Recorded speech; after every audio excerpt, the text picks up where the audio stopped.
What is up, Eggy Wegg Nation? Welcome back to the 9th episode of the podcast. I am once again joined by my buddy old pal, Henry. Hell yeah.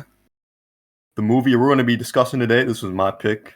We got a little bit of a weird one, the quirky, weird one today. We're talking about Mulholland Drive by David Lynch. Kind of quirked up. This is a quirky movie. This was my second time watching it. This was Henry's first time watching it. Guys, I just got into film school. You ever heard of David Lynch? Wes Anderson, ever heard of him? You ever heard of David Lynch? It's like so weird. It's so weird. Dude, I don't get it, but like it's so weird. Did you just mention Christopher Nolan? Get out of my face. Get out of my face. Get out of my face. But yeah, this movie pretty cool. David Lynch, bro. I'm a David Lynch savant. Just kidding. This is the only one I've seen from him other than Eraserhead. I hate David Lynch. He sucks. Yep, he has a stupid. I like David Lynch. He has a shit. I think both of us have only seen 2 David Lynch films, and they're both the same: Eraserhead and Mulholland Drive. So this was your first time watching it, which is always an experience. Mm. I didn't know. I liked it. Definitely interesting. Yeah, really interesting. First watch, I loved it, but I didn't really know what happened, which is like the vast experience for everyone who watches this film. I think I've only seen it once, but I think I've got the gist of it just from reading up on it. Yeah, there's hella explain. It's one of those movies where there's a bunch of explained videos and articles on it explaining the plot. One thing I do like about this movie though is that you don't necessarily have to know what's happening to enjoy it. First watch, I didn't know what was going on. But it was still really entertaining and funny at points. I'd say I'm more mixed on that point, but I think we'll get to that. All right, cool. So I guess I better explain the plot then. I would be more nervous, but compared to Southland Tales, this is like a piece of cake. So So that movie. So the beginning of this movie... Quick shout out to Southland Tales. Fuck you. Yeah, Shit movie. Yeah. Shout out to my man Richard. He's inspired by David Lynch. David Lynch is I'm not surprised. his favorite director, I believe. Yeah, so... And I saw a lot of that influence while watching this. Even though this and Donnie Darko came out the same year. And in Canada, it actually released on the exact same day. They both came out. Really?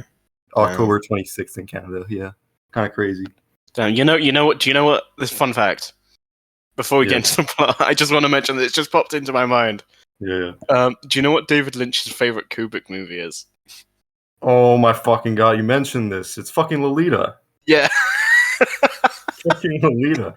What the fuck is this problem? He has shit taste. He picked the only bad one, other than the Sleep film. He picked the one bad Kubrick movie. That's the worst one he could have picked. It doesn't even make more sense after watching his movies. I still don't get what the appeal is, but no, whatever. It's appealing if you like being sleeping and being bored. Yeah, that too. So yeah, the general plot of this movie, it follows this aspiring movie star named Betty Elms, and she wins this jitterbug dancing contest, and goes to Hollywood, and it's kind of like this La La Land type shit. She stays in her aunt's apartment trying to make it big, and she encounters this amnesiac person named Rita.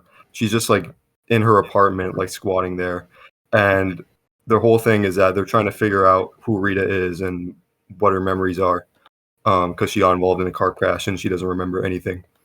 And this is where things get kind of fucky and people get confused, because in the second half of the movie, Betty, or what we think is Betty, wakes up, and we transition to our real life counterpart, Diane, and it turns out that the entire first half or whatever of the movie was actually just Diane's dream, and was her fantasized version of what she wants her life to be, essentially. So then the second half of the movie plays out, and we see how shitty and fucked up Diane's life is in Hollywood, and how she's not this big star who's killing all her roles. She's actually getting cucked, and she at one point hires a hitman to kill Rita, and out of the guilt at the end of the movie, she kills herself. Oh yeah, spoilers by the way. Spoilers by the way. For, well, I don't know. watching. If you're watching this video and you haven't watched the movie, then you're fucking stupid. You're a stupid motherfucker. You deserve to get spoiled. Fuck you. Also, yeah, fuck you. This movie's like been out for like 20 or so years. Yeah. Get fucked. Also, it's basically like impossible to talk about this movie properly without spoiling it. So yeah. The jitterbug bit. It's like yeah, so fucked up.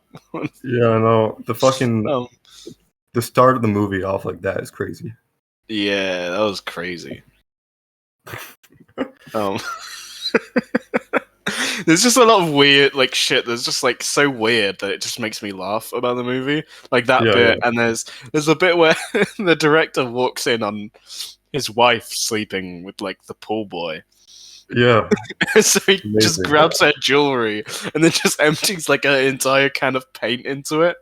Yeah. It's really funny. It's like it's weird how like this movie is like there's so many like batshit funny scenes, but there's also a lot of like unnerving.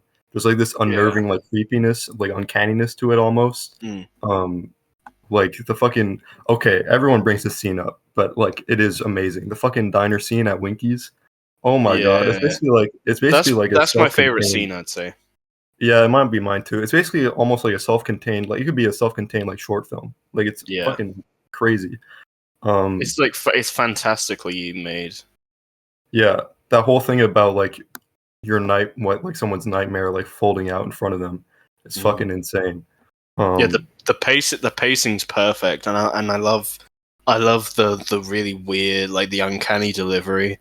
And the way that it's shot like a shot reverse shot type deal, but the camera is like just slowly like moving.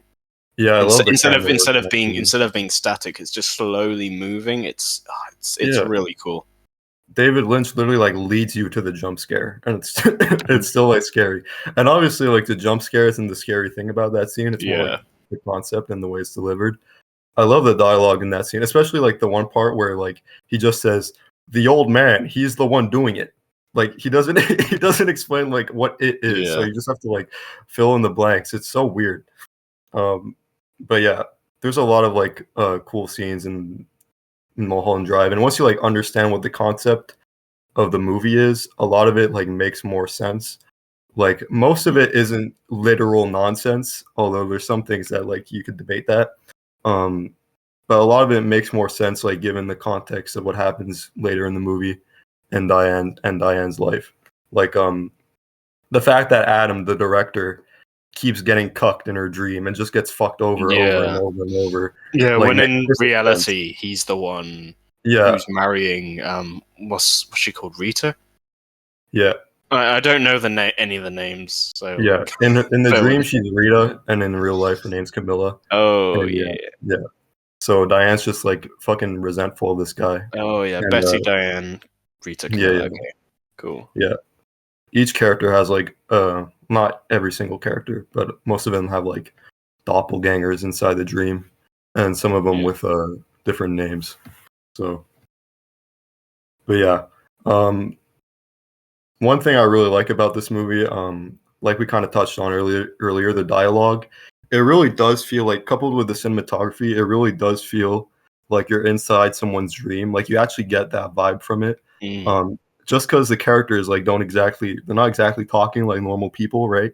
Yeah, I noticed in the dialogue they say each other's names like a lot, like more than you'd like normally do in real life. Yeah, and the acting is like super exaggerated. Like I watched the behind the scenes video, and like the actors were actually confused why David Lynch was like pushing them so hard in a certain direction, because he kept telling them to like go more and more and more exaggerated. Like the scene where Diane first comes to Hollywood for the first time, it's like she's like in awe, that type of thing. So yeah, I think it works really well. The cinematography kind of has this like, I don't know if this is like a specific thing for David Lynch or like a general like early 2000s thing, because Donnie Darko kind of has this too. But it's like the film looks like glossy almost, or like it looks like glowy. I don't know how to explain it. I think that's a a thing like a lot of like certain films have. Like I can't. Okay, actually, I can't. I can't. I don't know.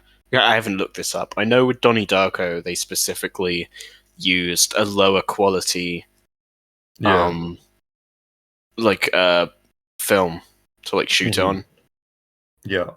So I don't know about Mulholland Drive, but I know a lot of films, especially like around that time, that are trying to go for like a dreamlike kind of vibe, have that bloom kind of cranked up.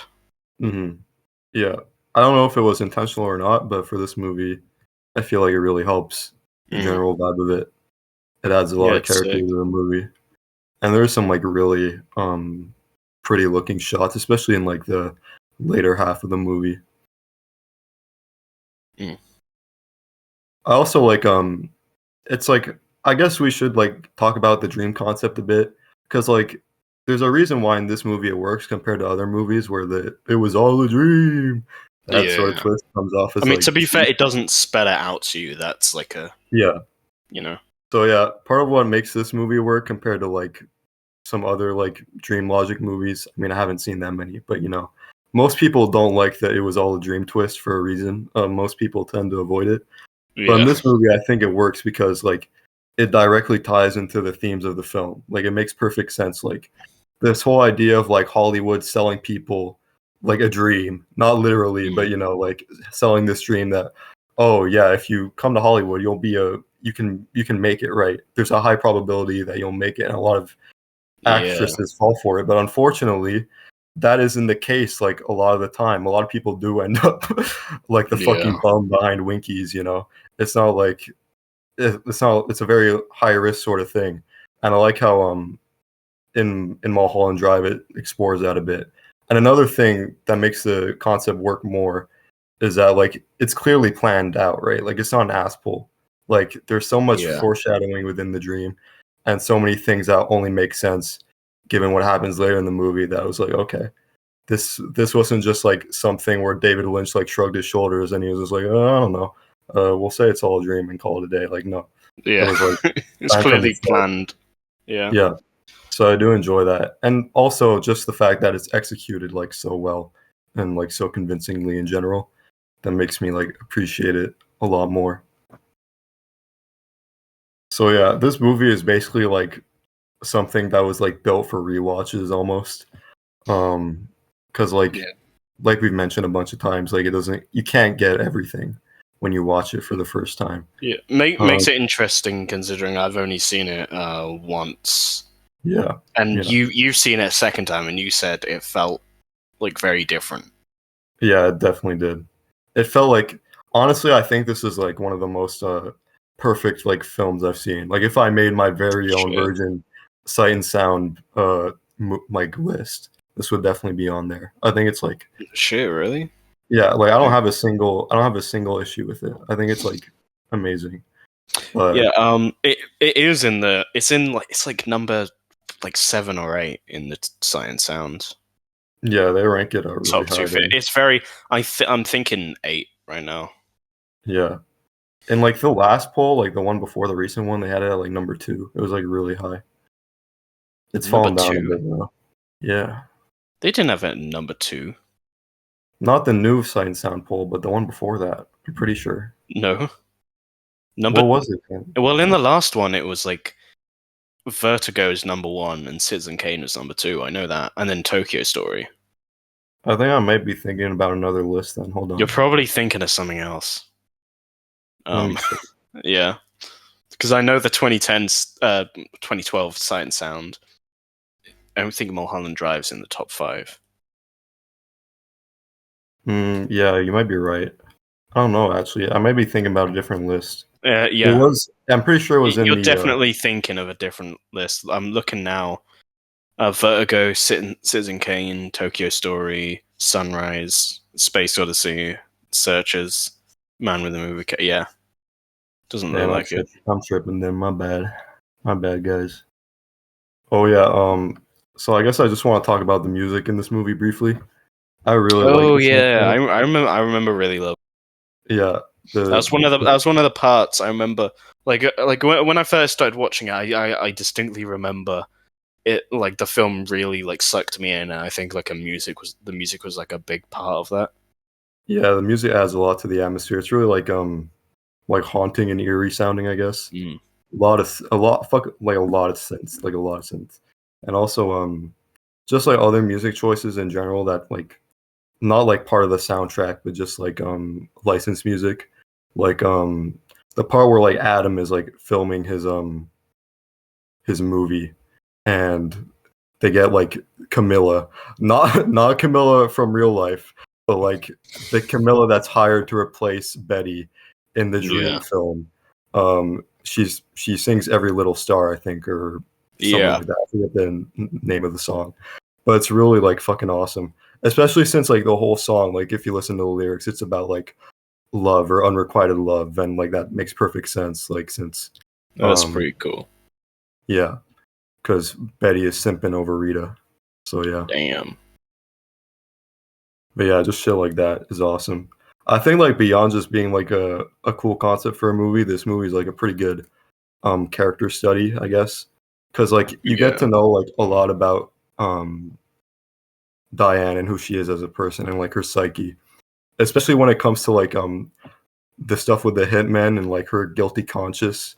Like you could interpret like a shit ton from this movie, but there's a scene where she like walks in on her own corpse, which could be interpreted as her like wanting to die or like her suicidal thoughts.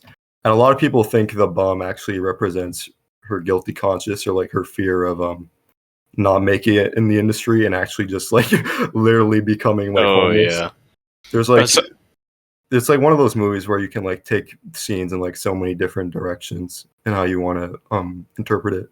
Something that comes to mind for me is there's that scene where Betty and Rita are trying to call Diane, who is obviously, Diane is Betty, and Betty says it's something along the lines of it's something like must be weird to speak to yourself. It's something like that.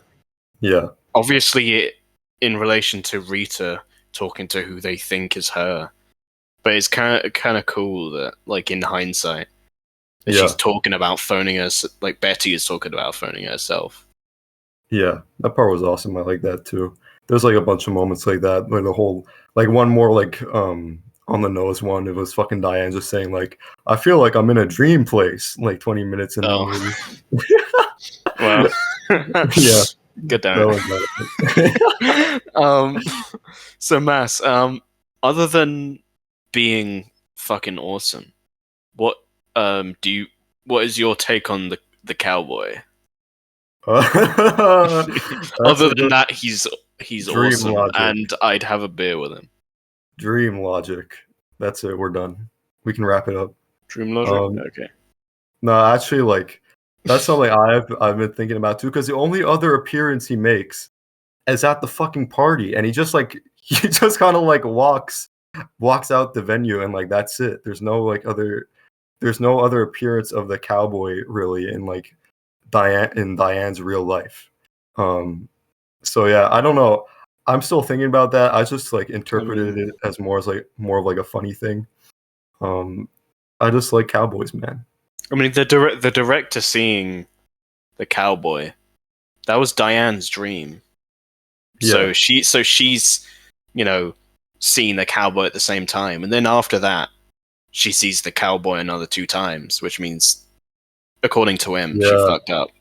Yeah. That aspect of it is really cool too. And like that's something that, since I've only seen the film once, that just it makes no sense to me, the cowboy, but like I still like it just because it's like, I don't know, it's the fucking cowboy. The first interaction that the cowboy has with Adam was having me laughing so hard. It's like just like the concept of it and like the way the actors like deliver the lines, it's so hilarious. Yeah, I fucking love it. Yeah, it's interesting how like funny this movie is because like when you like think about it, like it's really fucking depressing. Well, at least like when you get to the real part, like there's no more jokes really. It's just like sadness and depression. Oh yeah. Yeah, and then she like offs herself. So, but it's weird that it's like rare to see a movie that balances like the absurd, like ridiculous humor and like depressing aspects like so well. That's another reason why I like it. The tone like always feels like it never feels all over. It doesn't really feel all over the place. So, yeah, it's cool. Yeah.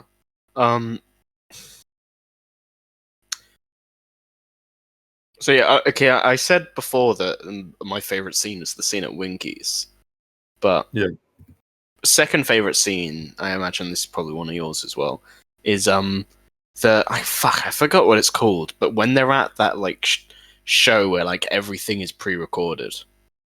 Yeah. It's like it's all like hard to illusion. explain, but yeah, and it's cool. And the woman I think she dies or something, like halfway through her performance. She collapses on stage, and then the song like carries on. Yeah. Maybe I'm looking too much into it, although this is the kind of movie that you kind of want to look too much into. You know, it's one of those. Mm-hmm. But I saw, because there is like a lot of commentary on like Hollywood and shit. I saw that as maybe like representing how like after like the actor or the actress is like gone or like collapsed or whatever. Like I'm not explaining this eloquently at all. Like, it's all good, man. Like their voice, their image, like still exists. Yeah, for sure. Their legacy like carries on in a way, or even like Hollywood executives still using them in some way. I mean, even now, like we saw that in the Flash with the CGI bullshit. Oh boy. Yeah, that looks amazing. I didn't interpret it that way, but yeah, I could see what you mean. Still haven't seen the Flash. I say still as if you're expected to, because I'm gonna watch it totally. Yeah, for sure. Yeah. Oh, it's a great movie. It's a great movie. Edgar Wright saw it. He said it was great and it wasn't paid. Not Stephen Hawking. He's dead. Stephen King. That's it. Stephen King said he saw it. He said, "Oh, I don't like superhero films, but it's the best." One of the good ones. Definitely wasn't paid. That's such a great movie. Where were we? Mulholland Drive. Yeah.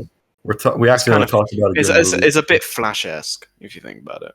Yeah, it took a lot of inspiration from Southland Tales and The Flash. Yeah, definitely. The combination of those two movies.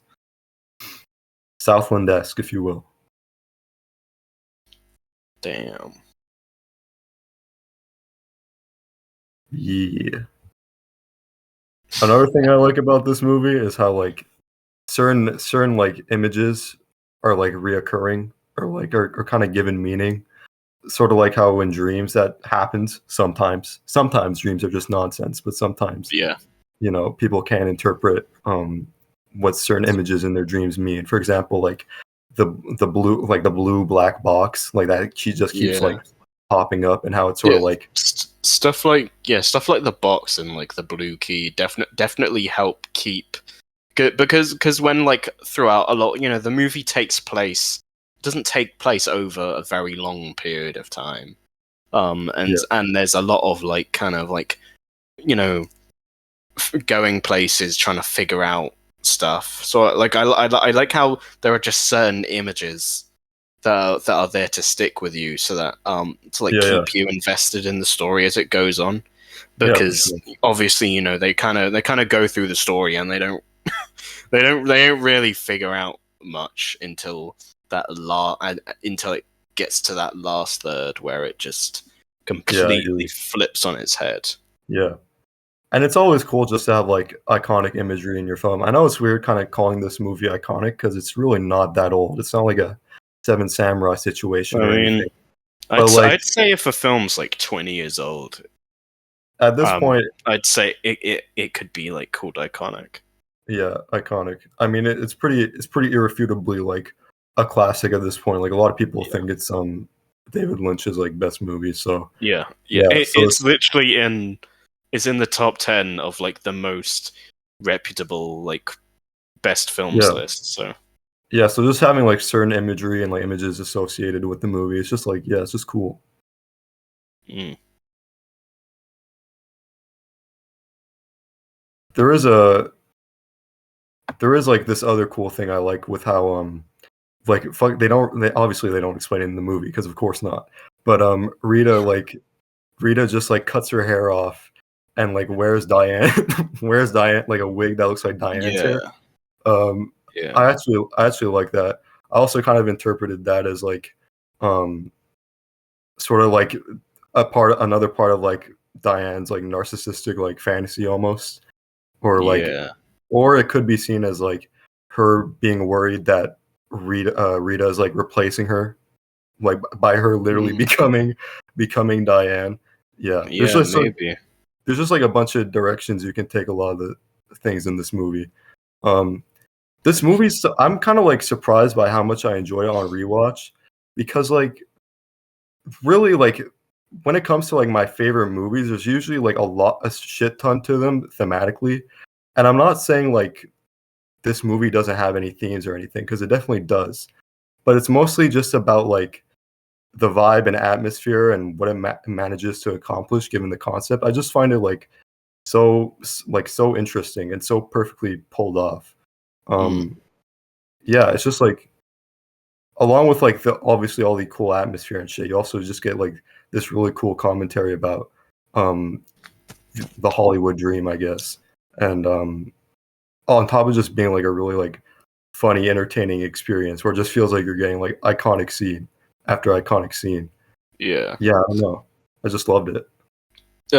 Just going back a bit to the part of Betty like shaping like giving what's she called, Rita like the wig that makes like them look like each other. I like the idea that because it is a dream, it is like obviously it's like it's Diane's dream. I love how like just like on reflection the characters are kind of molded in a way that makes them like idealized. Mm-hmm. Like from like Diane's perspective, like Rita or like Camilla is like, yeah, it's instead of being ahead of her, she's Rita is like entirely dependent on her throughout the entire dream. yeah. She's like, she like needs Diane. Yeah, and she's like madly in love with her as well. Instead of when in reality she's like marrying the director. And how like the director who, you know, he's called Adam, yeah. Adam, who like Diane obviously like hates because he's marrying like the woman she loves. He's like such a fuck up in like the real world. And he gets cucked, like Billy Ray Cyrus. Yeah, it's so funny. Oh yeah, Billy Ray Cyrus is in this movie for some reason. I don't know why, but yeah, it was really funny. Adam gets cucked by him in the movie. And like there's I know the stuff with the we didn't even mention like the like the mysterious like businessmen who want a specific woman in to star in the movie. Oh yeah, and I know that is like some it's probably some commentary on like something to do with Hollywood, but or like a, you know, I don't know, but I do find it interesting to interpret it as maybe like a bit of jealousy. Like as if like Diane is thinking that, you know, she was the one who deserved the part. Yeah. And it's like there's no way but it just, and she is like she's forming her own ridiculous reason as to why Camilla would get the part instead of her. Yeah. Like of course it can't be my fault. Like obviously the Shadow Organization is sabotaging my career. The Shadow Organization, the liberal Joe. Fuck, of course I'm getting the liberal Joe Biden. The liberal Joe Biden's turned. My son's gay because the liberal Joe Biden's turned him woke with the 5G. This is Joe Biden's Hollywood. With the 5G mind virus. And they gotta take away my gun. My gun. My gun. This movie really does feel like I fucking referenced this in my Letterboxd review, but it's really like when someone like posts a story on Reddit or something that's like completely outrageous and like not plausible at all. Yeah. And someone just like comments and then everyone clapped. Like that's literally what this movie feels like. There's a scene where everyone claps. She fucking nails the audition and everyone gives her a standing ovation. Yeah. I mean, I just thought about that while watching it. I was fucking dying laughing. It's awesome. Yeah. That's great. You millennials you haven't watched a movie if you're watching it on your fucking telephone. If you're watching it on an iPad at Olive Garden. Did you watch it on the big screen, Mass, in 30 fucking millimeter? Yep. Is that how you watch it? Yeah. Is it 30 or 35? I can't fucking remember. With the audio turned up by 3 decibels. Oh yeah, fun fact.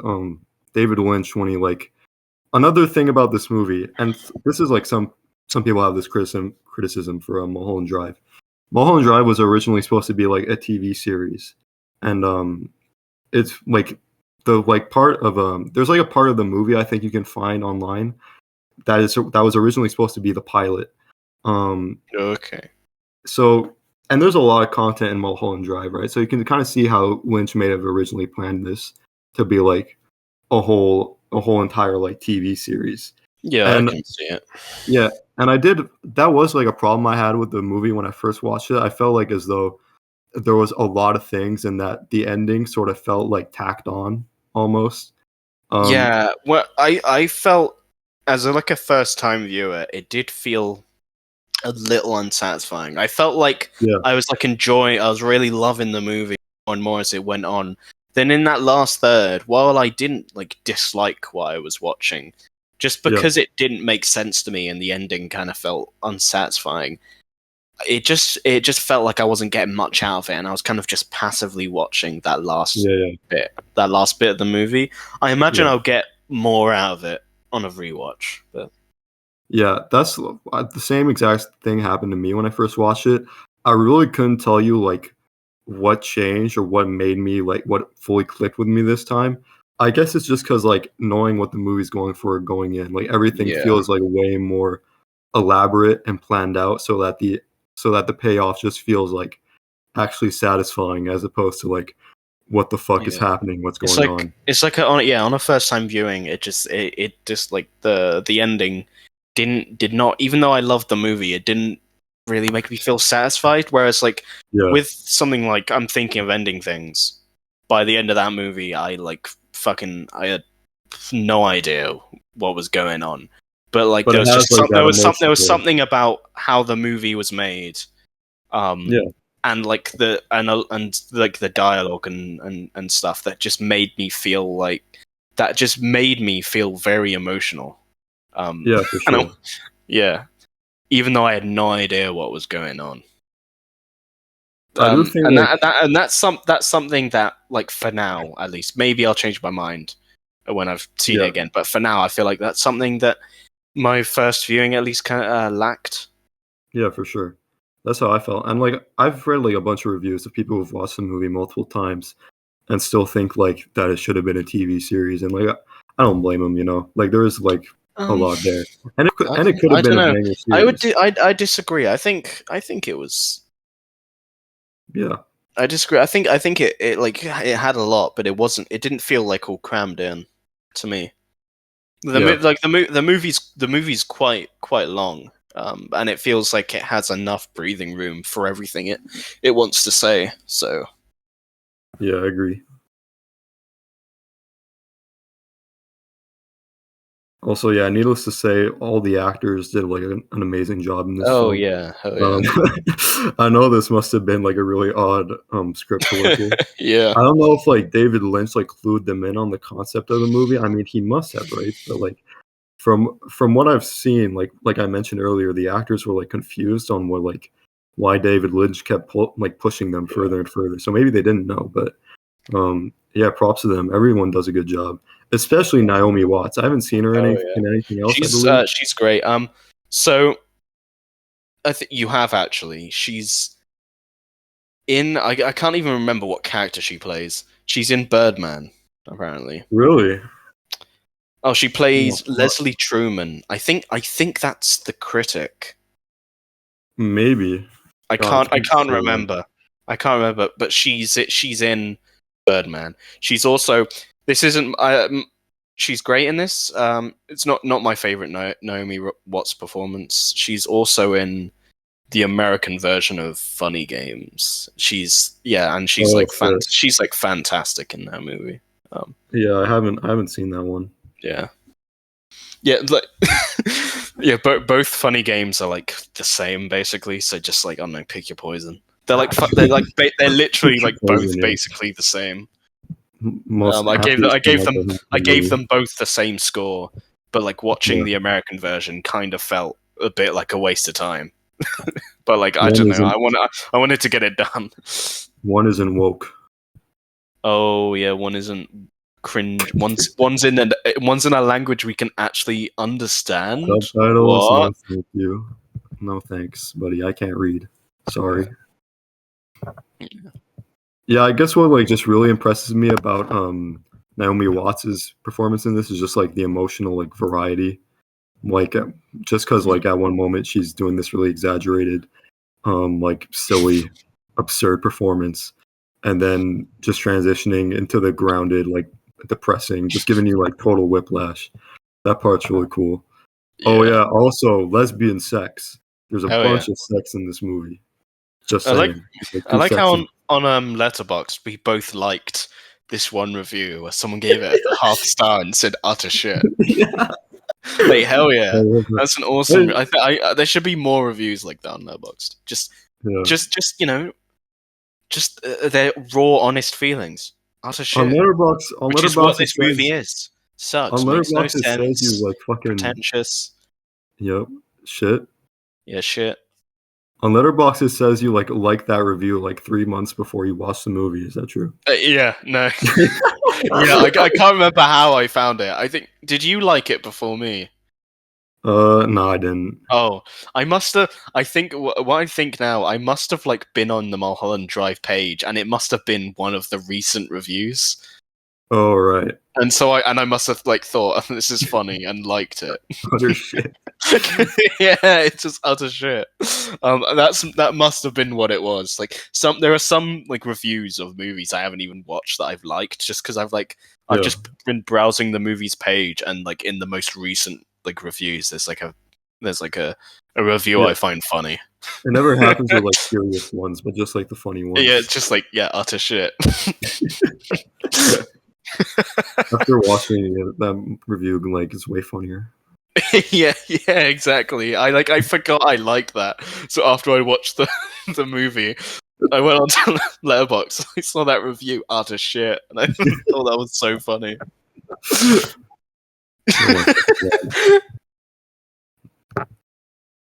Yeah, this is another one of those movies that like Donnie Darko. There's like an entire fucking wiki on it, which is pretty cool. Yeah, I'm not surprised. Yeah.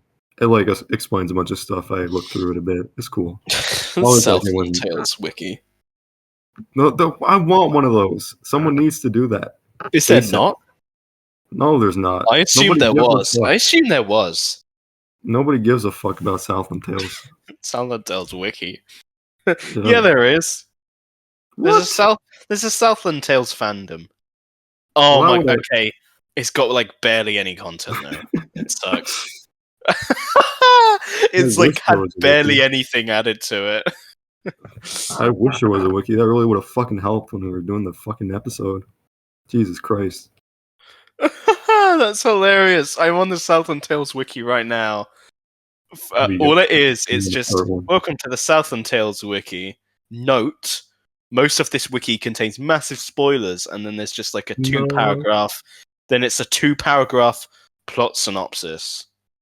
And then it's just and then at the bottom there's just a section called why question mark, and it's like I was like, oh, I just wanted a community to talk about. I just wanted a community to compile Southland Tales stuff with, and it hasn't been updated since. No, it's so sad. No, we gotta add to it. We gotta add to it. Because there's like no content. There's a subreddit that's super dead.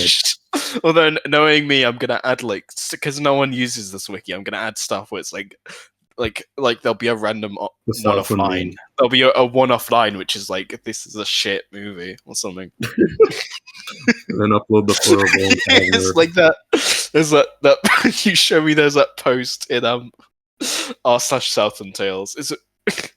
Where it's like, how will this movie be remembered? And someone replied, "It won't." That's so fucking funny.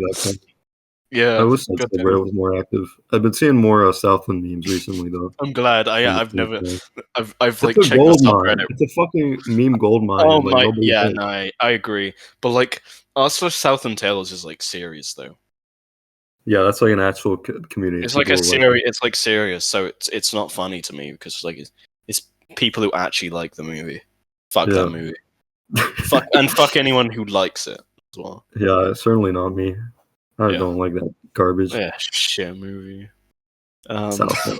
Sorry, went on a 10-minute rant about Southland Tales again. This keeps happening. Yeah, no, it's whatever. It lives in our head rent free. Hell yeah.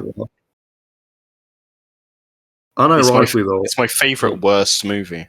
Sorry, you go. Yeah. Unironically, though, like I know I just like I mentioned earlier that this and Donnie Darko came out the same year, but like after watching this, like I imagine David Lynch's movies are at least like somewhat similar to Mulholland Drive, and that like makes Richard Kelly's career make a lot more sense to me anyway. Because I was getting like so many vibes from his movies while watching this. So yeah, that's pretty cool. It's not surprising at all. Yeah. Richard Kelly just goes way more into the batshit science fiction element of it. Yeah. Richard Kelly, a lot of people hate this, especially in something like The Box, which I actually don't think is that bad. But like Richard Kelly, like he does tap into like the emotional side, but he's clearly more interested in the science fiction element. Yeah, for sure. And that's like I think that's a lot of people's main problem with The Box is that it seemed like it's got an interesting concept, and it seems like it's going to go into like the emotional and like psychological side of the concept, and then it just delves into a bunch of fucking science fiction shit. Yeah, and like the lore of The Box and shit. Some people don't like that about Donnie Darko. Yeah. Especially the director's I think it's great. Which I'll defend till the day that I die. Yeah. Thank you very much. That director's cut is wag as fuck. I think I might like it more now. Yeah, it's really good. It's got Outrun. They play Outrun in it. That's a cool Hell game. Yeah. Donnie Danko. I'm not sure if I have more to say about Mulholland Drive, to be honest with you. I don't. All right, you want to wrap it up then? How long have we been going for? Like 50 minutes. Yeah, that's good enough. That's enough. Yeah. All right, overall verdict: Mulholland Drive, pretty based, pretty dope, pretty trill. Hot lesbians in Hollywood. Funny paint in jewelry box. What can I say? 10 out of 10. Hell yeah. Yeah. First viewing, loved it. Felt a bit unsatisfied, but all the pieces like are there. Right now, 8 out of 10, high 8.